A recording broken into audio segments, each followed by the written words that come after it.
ಶ್ರೀ ಹರಿವಾಯುಗುರುಭ್ಯೋ ನಮಃ. ಓಂ ವಂದೇ ವಿಷ್ಣುಂ ನಮಾಮಿ ಶ್ರಿಯಮಥ ಚ ಭುವಂ ಬ್ರಹ್ಮವಾಯೂ ಚ ವಂದೇ ಗಾಯತ್ರೀಂ ಭಾರತೀಂ ತಾಮಪಿ ಗರುಡಮನಂತಂ ಭಜೆ ರುದ್ರದೇವಂ.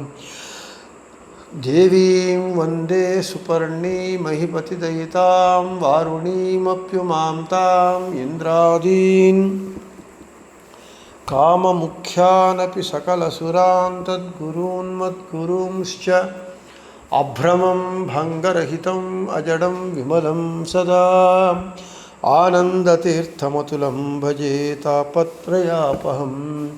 ಸಾಧಿತಾ ಕಿಲ ಸತ್ತತ್ವಂ ಬಾಧಿತಾ ಕಿಲ ದುರ್ಮತಂ ಬೋಧಿತಾ ಕಿಲ ಸನ್ಮಾರ್ಗಂ ಮಾಧವಾಖ್ಯಯತಿಂ ಭಜೆ.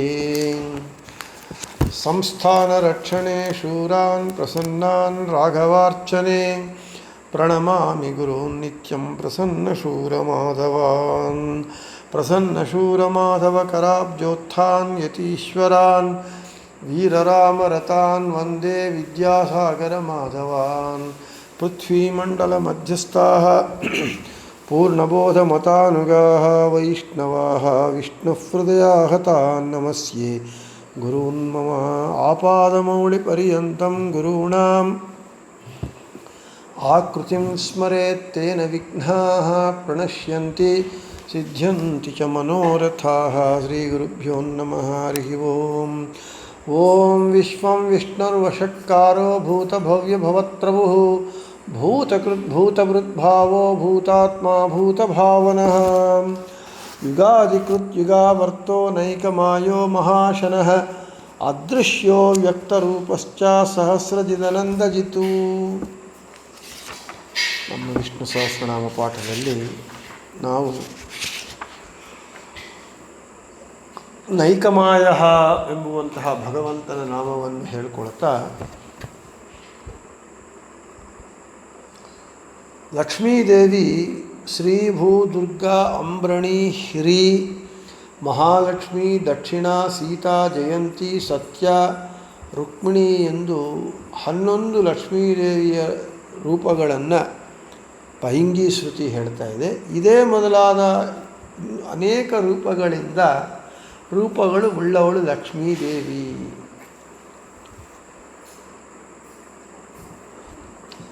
ಲಕ್ಷ್ಮೀದೇವಿ ಅಂತ ಹೇಳ್ತಾ ಇನ್ನು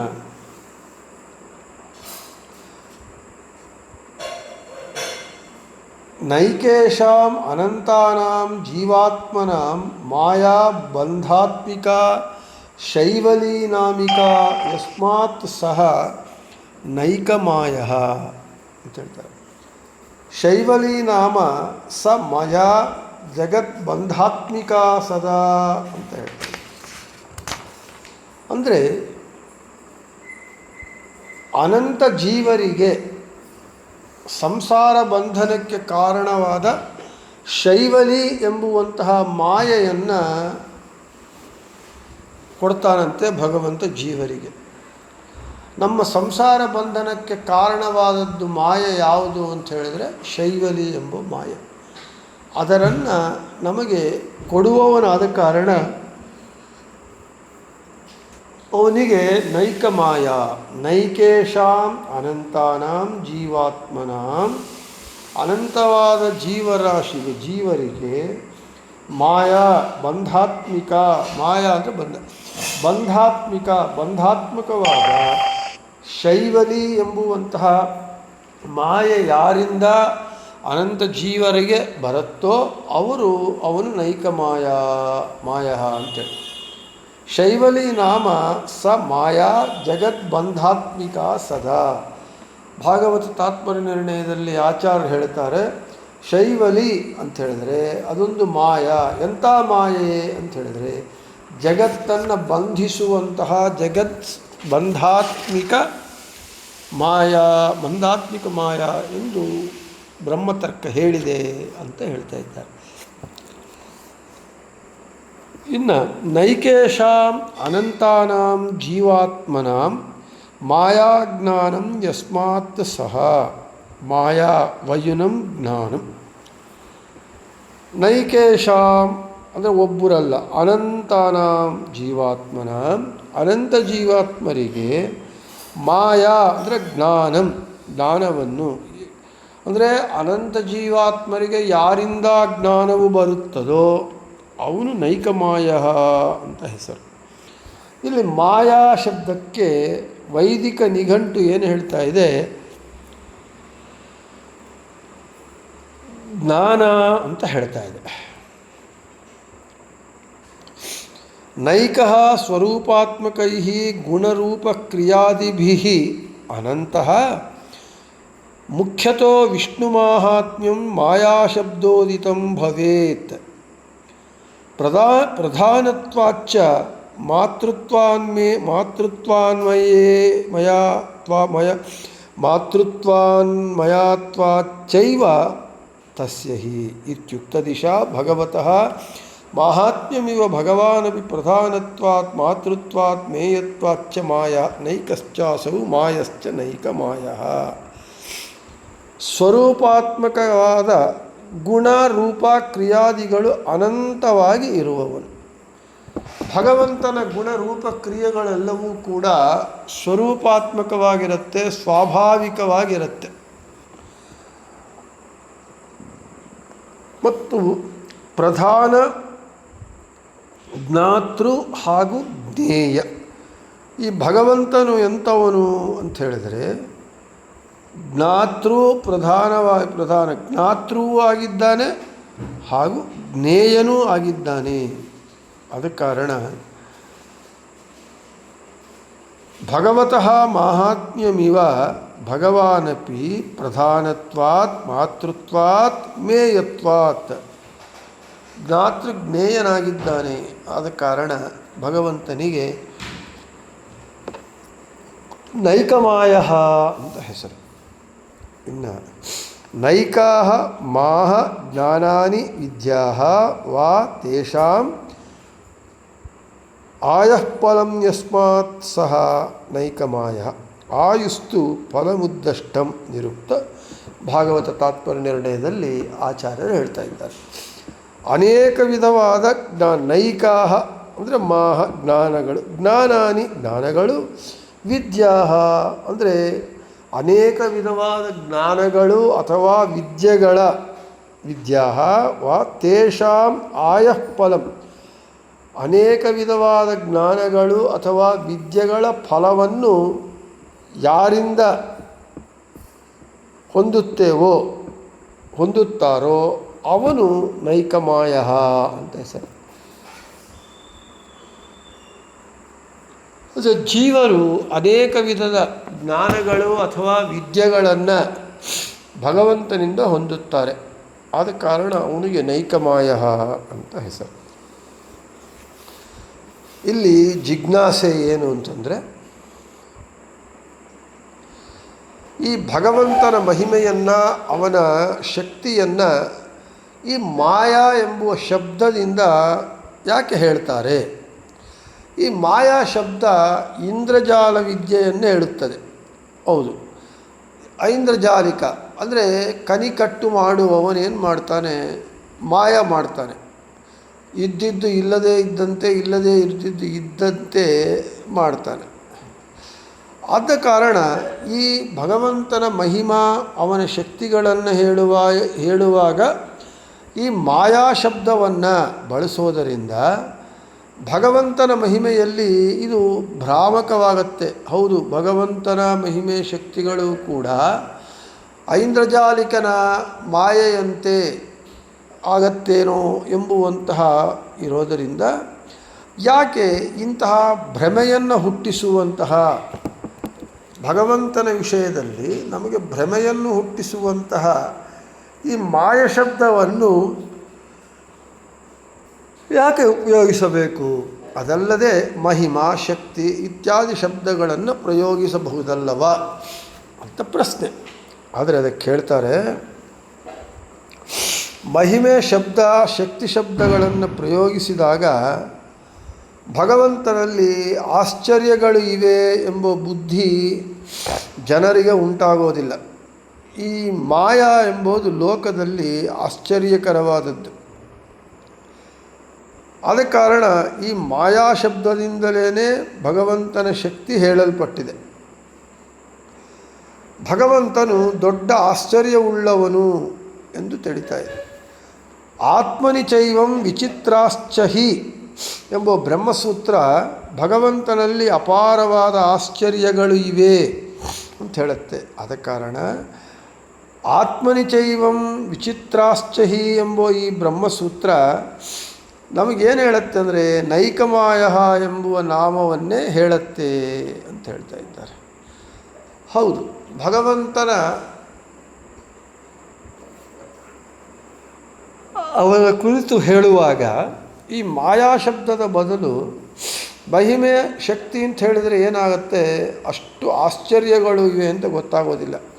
ಆದರೆ ಮಾಯಾ ಎಂಬುದು ಆಶ್ಚರ್ಯವನ್ನು ತಿಳಿಸುತ್ತೆ. ಅದಕ್ಕೆ ಬ್ರಹ್ಮಸೂತ್ರದಲ್ಲೂ ಅದೇ ಹೇಳ್ತಾ ಇದ್ದಾರೆ. ಹಾಗೆ ಭಾಗವತದಲ್ಲಿ ಸಾಕ್ಷಾತ್ತು ಭಗವಂತ ಕೃಷ್ಣನಾಗಿ ಶಿಶುರೂಪದಲ್ಲಿ ಅವತಾರ ಮಾಡಿದಾಗ ತಮದ್ಭುತಂ ಬಾಲಕಮಂಬುಜೇಕ್ಷಣಂ, ಅದ್ಭುತ ಆಶ್ಚರ್ಯ.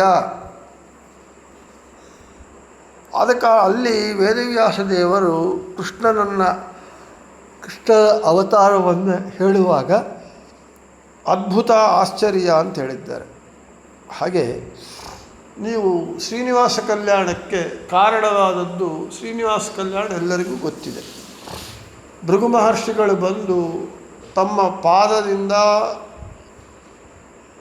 ಲಕ್ಷ್ಮೀದೇವಿಯ ವಾಸಸ್ಥಾನವಾದಂತಹ ಭಗವಂತನ ಎದೆ ಮೇಲೆ ಒದಿತಾರೆ.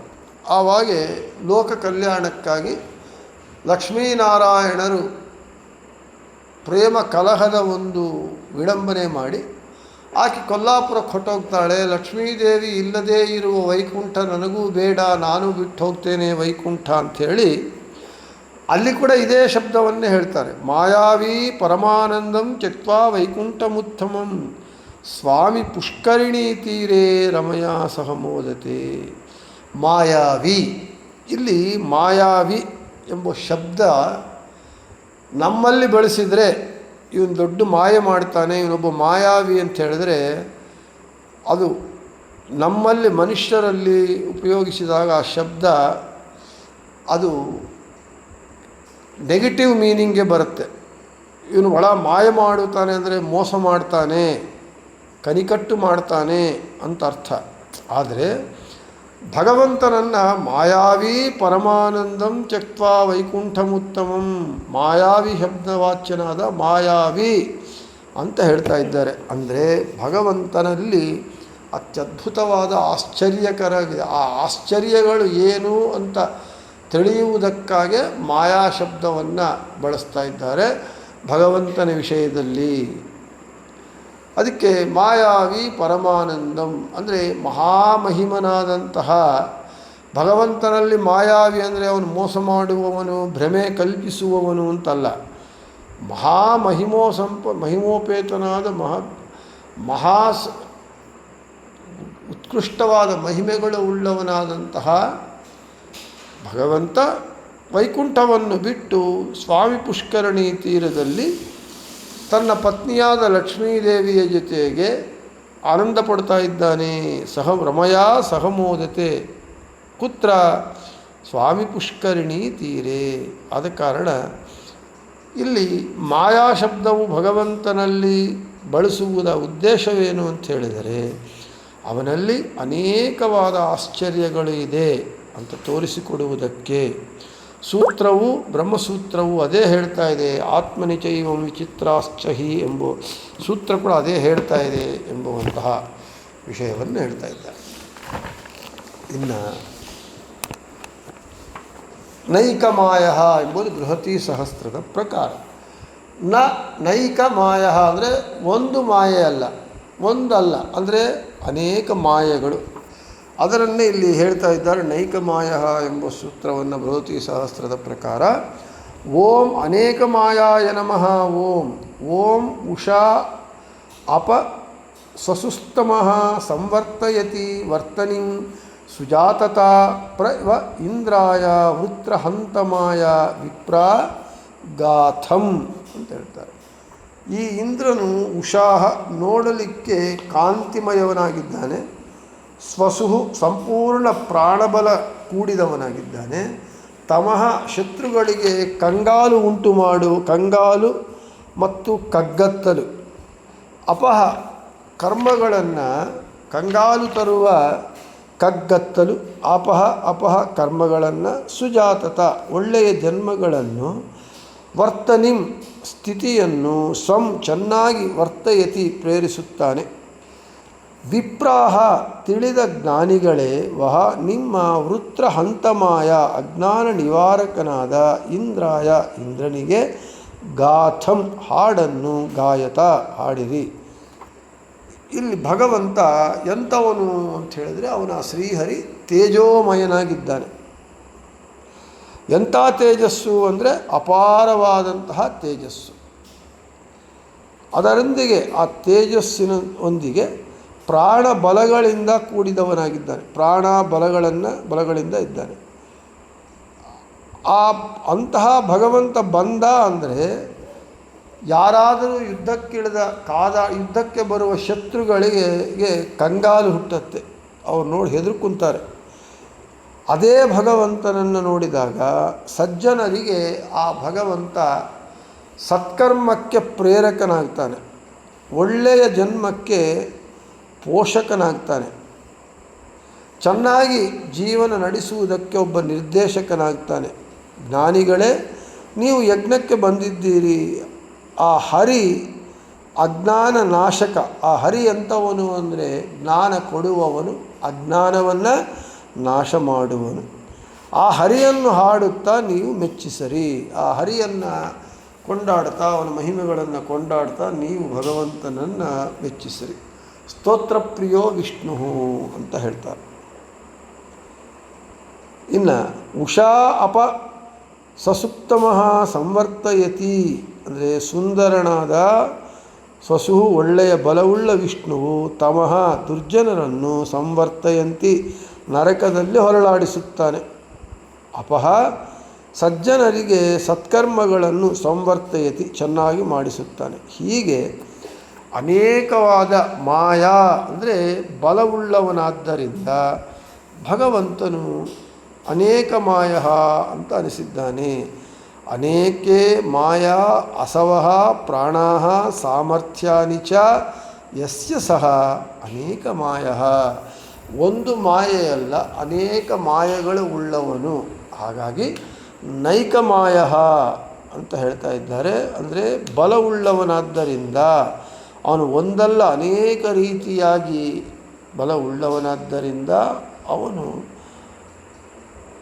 ಅನೇಕ ಮಾಯ ಅಥವಾ ನೈಕ ಮಾಯ ಎಂಬುವಂತಹ ಹೆಸರನ್ನು ಹೊಂದಿದ್ದಾನೆ ಅಂತ ಹೇಳ್ತಾ ಇನ್ನು ಮುಂದೆ ಈ ನಾಮವನ್ನು ಮುಗಿಸಿ ಮುಂದೆ ಮಹಾಶನಃ. ಏನು ಮಹಾಶನಃ ಅಂತ ಹೇಳಿದರೆ, ಮಹತ್ ಉತ್ತಮಂ ಅಶನಂ ಭೋಜನಂ ಯಸ್ಯ ಸಹ ಮಹಾಶನಃ. ತೇಜೋ ಅರ್ಥ ಉತ್ತಮಾರ್ಥೇ ಚ ಪೂಜ್ಯಾರ್ಥೇ ಚ ಪ್ರಯುಜ್ಯತೆ. ಮಹಚ್ಛಬ್ದೋ. ಭಾಗವತ ತಾತ್ಪರ್ಯ ನಿರ್ಣಯದಲ್ಲಿ ಆಚಾರ್ಯರು ಶಬ್ದ ನಿರ್ಣಯ ವಾಕ್ಯವನ್ನು ಉಲ್ಲೇಖ ಮಾಡ್ತಾರೆ. ಏನಂತ? ಮಹತ್ ಉತ್ತಮಂ ಅಶನಂ. ಮಹತ್ ಉತ್ತಮವಾದ ಅಶನಂ ಭೋಜನವು. ಭೋಜನಂ ಯಸ್ಯ ಸಹ ಮಹಾಶನಃ. ಯಾವನಿಗಾದರೆ ಉತ್ತಮವಾದ ಭೋಜನ ಇದೆಯೋ ಅವನು ಮಹಾಶನಃ ಅಂತ ಹೆಸರು. ಭಗವಂತನ ಊಟದ ಪರಿಮಾಣ ಅಂದರೆ ಕ್ವಾಂಟಿಟಿ, ಹಾಗೆ ಅವನ ಊಟ ಮಾಡುವ ಗುಣ ಅಂದರೆ quality and quantity and quality. ಹೀಗೆ ಭಗವಂತನದ ಒಂದು ಭೋಜನದ ವಿಷಯವನ್ನು ನಾವು ಎರಡು ರೀತಿಯಾಗಿ, ಕ್ವಾಂಟಿಟೇಟಿವ್ಲಿ ಆ್ಯಂಡ್ ಕ್ವಾಲಿಟೇಟಿವ್ಲಿ ಎರಡು ರೀತಿಯಾಗಿ ನಾವು ಉಲ್ಲೇಖಿಸಬಹುದು ಅಂತ ಹೇಳ್ತಾ ಇದ್ದಾರೆ. ಇನ್ನು ಸ ಐಕ್ಷತ ಯದಿಹಾವಾವ ಇಮಮಭಿವಂಸ್ಯೇ ಕನೀಯೋನ್ನಂ ಕರಿಷ್ಯೆ ಇತಿ ಸ ತಯಾ ವಾಚಾ ತೇನಾತ್ಮನೇದಂ ಸರ್ವಮಸೃಜತ ಯದಿದಂ ಕಿಂಚರ್ಚೋ ಯಜೂಂಷಿ ಸಾಮಾನಿಚ್ಛಂದಾಂಸಿ ಯಜ್ಞಾನ್ ಪ್ರಜಾಃ ಪಶೂನ್ ಸ ಯದ್ಯದೇವಾಸೃಜತ ತತ್ತದತ್ತು ಮಧ್ರಿಯತ ಸರ್ವಂ ವಾ ಅತ್ತಿ ಇತಿ ತದದಿತರೇತರದಿತ್ವಂ ಅದಿತ್ವಂ ಅಂಥೇಳಿ ಬೃಹದಾರಣ್ಯಕ ಉಪನಿಷತ್ತಿನಲ್ಲಿ ಈ ರೀತಿ ಹೇಳ್ತಾ ಇದ್ದಾರೆ. ಭಗವಂತ ಈ ಸಂಹಾರ ಕಾಲದಲ್ಲಿ ಅಂದರೆ ಸೃಷ್ಟಿ ಲಯ ಕಾಲದಲ್ಲಿ ಈ ಚರಾಚರಾತ್ಮಕವಾದ ವಿಶ್ವವನ್ನೇ ತಿಂದುಬಿಡುತ್ತಾನೆ. ವಿಶ್ವ ಅಂದರೆ ಚತುರ್ದಶ ಭುವನಯುಕ್ತವಾದದ್ದು, ಚರಾಚರಾತ್ಮಕವಾದ ಈ ವಿಶ್ವದಲ್ಲಿ ಜೀವರಾಶಿಯೂ ಇದೆ, ಜಡ ಪದಾರ್ಥವೂ ಇದೆ. ಇಂತಹ ಚರಾಚರಾತ್ಮಕವಾದ ವಿಶ್ವವನ್ನು ಸಂಹಾರ ಕಾಲದಲ್ಲಿ ಊಟ ಮಾಡಿಬಿಡ್ತಾನೆ. ಬ್ರಹ್ಮನಿಗೆ ಸಂವತ್ಸರ ಅಂತ ಹೆಸರು. ಸಂವತ್ಸರ ಎಂದು ಕರೆಯಲ್ಪಡುವ ಚತುರ್ಮುಖನನ್ನು ಆತನ ಪತ್ನಿಯಾಗಿ ಗಾಯತ್ರಿ ಅಂತ ಅನಿಸುವ ಸರಸ್ವತೀ ದೇವಿಯನ್ನು ಸೃಷ್ಟಿಸಿದ ಭಗವಂತ. ಅಂದರೆ ಭಗವಂತ ಬ್ರಹ್ಮನನ್ನು ಸರಸ್ವತೀ ದೇವಿಯನ್ನು ಸೃಷ್ಟಿ ಮಾಡಿದ. ಅವರಿಬ್ಬರನ್ನೇ ತಿಂದಲ್ಲಿ ತನಗೆ ಅಲ್ಪವಾದ ಅನ್ನವೇ ಸಿಗತ್ತೆ. ಭಗವಂತ ಮಹಾಭಕ್ಷಕ.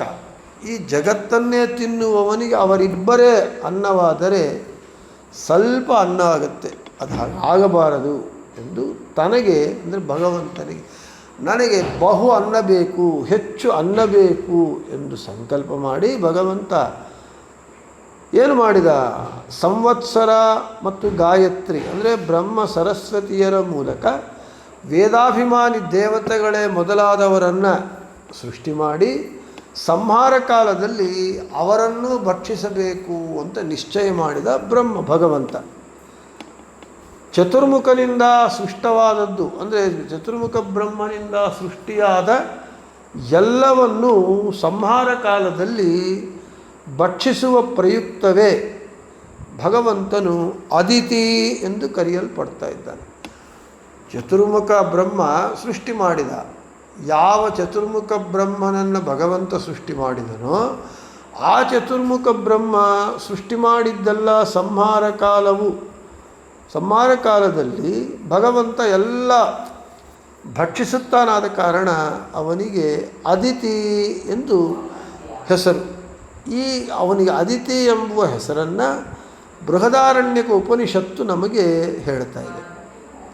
ಇನ್ನು ಬ್ರಹ್ಮಸೂತ್ರ ಹೇಳುತ್ತೆ, ಅತ್ತ ಚರಾಚರ ಗ್ರಹಣಾತ್ ಓಂ ನಹಿ ಚರಾಚರಸ್ಯ ಸರ್ವಸ್ಯಾತೃತ್ವಮದಿತೇಹೇ ತಾಚಾರ್ಯ ಬ್ರಹ್ಮಸೂತ್ರ ಭಾಷ್ಯದಲ್ಲಿ ಹೇಳ್ತಾರೆ. ಏನಂತ? ಇಲ್ಲಿ ಭಗವಂತ ಸಮಸ್ತ ಚರಾಚರಾತ್ಮಕವಾದ ವಿಶ್ವವನ್ನು ಭಕ್ಷಿಸ್ತಾನೆ.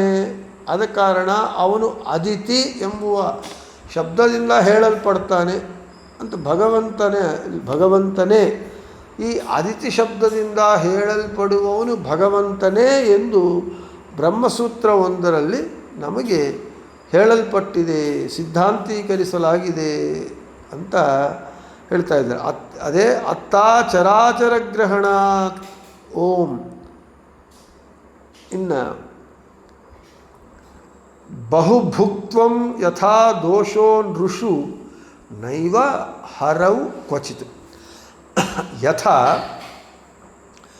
ಬಹುಭುಕ್ ದೇವದತ್ತ ಇತ್ಯುಕ್ತೆ ಭೋಗವಾನಿತಿ ನಿಂಜಶ್ಚೇತಿ ಪ್ರತೀಯತೆ ಅಸ್ವರ್ಗ್ಯಂ ಚಾತಿ ಭೋಜನಂ ಇತಿ ಸ್ಮೃತೇಃ ಉಭಯಸ್ಯ ದೇವದತ್ತೆ ಸಂಭವೇನ ಯೋಗ್ಯತ್ವಾತ್ ಅತಯೇವ ದೇವದತ್ತಾದ್ ಭೀರುಣ ನೈವ ಪ್ರಯುಜ್ಯತೆ ಪರಮೇಶ್ವರೇತು ಸಂಸಾರ ಧರ್ಮಣಾಮತ್ಯಂತ ಸಂಭವಾನ್ನ ದೋಷ ಪ್ರತಿಭಾಸಃ ಕಿಂತು ಸಂಹರ್ತೃತ್ವಾದಿಕಮೇವ ಪ್ರತೀಯತೆ ಇತಿ ತತ್ಪ್ರಯೋಗ. ನ್ಯಾಯಸುಧಾ ಗ್ರಂಥದಲ್ಲಿ ಹೀಗೆ ಹೇಳ್ತಾ ಇದ್ದಾರೆ. ಏನಂಥೇಳಿ ಅಂತ ಹೇಳಿದರೆ, ಬಹುಭುಕ್ ಅಂಥೇಳಿ ನಾವು ಸಾಮಾನ್ಯ ಜನರದಲ್ಲಿ ಯಥಾ ಬಹುಭುಕ್ ದೇವದತ್ತ ಇತ್ಯುಕ್ತೆ ಬಹುಭೋಗವಾನಿತಿ ನಿಂಜಶ್ಚೇತಿ ಪ್ರತೀಯತೆ. ನಾವು ಯಾರನ್ನ ಇವನು ಚೆನ್ನಾಗಿ ಊಟ ಮಾಡ್ತಾನೆ, ಒಳ್ಳೆ ಭೋಕ್ತ, ಚೆನ್ನಾಗಿ ಊಟ ಮಾಡ್ತಾನೆ ಎಂಬ ಶಬ್ದವನ್ನು ಪ್ರಯೋಗ ಮಾಡಿದರೆ ಅವನನ್ನು ಹೊಗಳಿದಂತೆ ಅಲ್ಲ, ನಿಂದ ಮಾಡಿದಂತೆ ಆಗತ್ತೆ. ಆದರೆ ಅದೇ ಬಹುಭುಕ್ ಎಂಬುವ ಶಬ್ದ ಭಗವಂತನಲ್ಲಿ ಬಳಸಿದರೆ ಅದು ನಿಂದಿಸಿದಂತೆ ಆಗುವುದಿಲ್ಲ.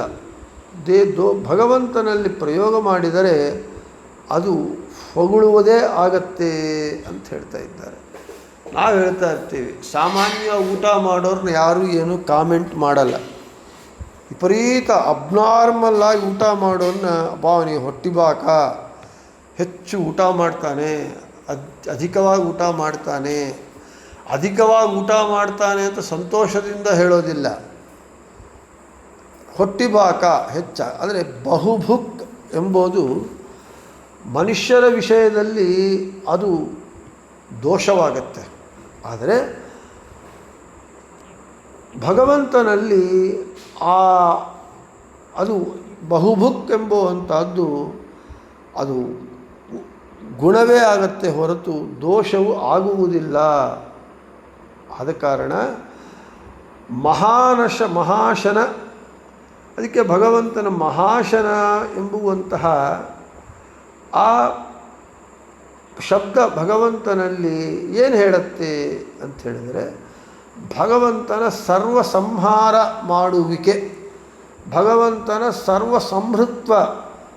ಸಂಹರ್ತೃತ್ವವನ್ನು ಹೇಳುವುದರ ಮೂಲಕ ಅದು ಭಗವಂತನ ಮಹಿಮಾದ್ಯೋತಕವೇ ಆಗಿದೆ, ಭಗವಂತನ ಮಹಿಮೆಯನ್ನು ತಿಳಿಸುವಂಥದ್ದೇ ಆಗಿದೆ ಅಂತ ನಮಗೆ ಹೇಳ್ತಾ ಇದ್ದಾರೆ. ಇಲ್ಲಿ ಭಗವಂತನು ಮಹಾಶನ ಎಂಬ ಶಬ್ದ ಬೇರೆಯವರಲ್ಲೆಲ್ಲ ಚೆನ್ನಾಗಿ ಊಟ ಮಾಡ್ತಾನೆ, ಹೆಚ್ಚಾಗಿ ಊಟ ಮಾಡ್ತಾನೆ ಎಂಬುದು ನಮ್ಮ ಮನುಷ್ಯರಲ್ಲಿ ಅದು ನೆಗೆಟಿವ್ ಮೀನಿಂಗ್ ತೋರಿಸಿದರೆ, ಇಂಪ್ಯಾಕ್ಟ್ ತೋರಿಸಿದರೆ, ಭಗವಂತನ ವಿಷಯದಲ್ಲಿ ಮಹಾಶನ ಎಂಬುವಂಥದ್ದು ಅದು ಭಗವಂತನ ಸರ್ವ ಸಂಹರ್ತೃತ್ವವನ್ನು ಹೇಳುತ್ತೆ. ಅದರ ಮೂಲಕ ಭಗವಂತನ ಸಂಹಾರ ಮಾಡುವಿಕೆಯನ್ನು ಹೇಳೋದರಿಂದ ಅದು ಭಗವಂತನಿಗೆ ಮಹಿಮಾದ್ಯೋತಕವೇ ಆಗಿದೆ. ಆದ ಕಾರಣ ಅವನಿಗೆ ಮಹಾಶನಃ ಎಂಬುವಂತಹ ಹೆಸರು ಬಂದಿದೆ ಅಂತ ಹೇಳ್ತಾ, ಇನ್ನು ಅನೇಕ ರೀತಿಯಾಗಿ ಭಗವಂತನಿಗೆ ಮಹಾಶನಃ ಎಂಬುವಂತಹ ಹೆಸರು ಹೇಗೆ ಬಂತು ಎಂಬ ವಿಷಯವನ್ನು ನಾಳೆ ಹೇಳಿಕೊಳ್ಳೋಣ ಅಂತ ಹೇಳ್ತಾ, ಶ್ರೀಕೃಷ್ಣ ಅರ್ಪಣಮಸ್ತು, ಮಧ್ವೇಶ ಅರ್ಪಣಮಸ್ತು, ಎಲ್ಲರಿಗೂ ಶುಭಮಸ್ತು.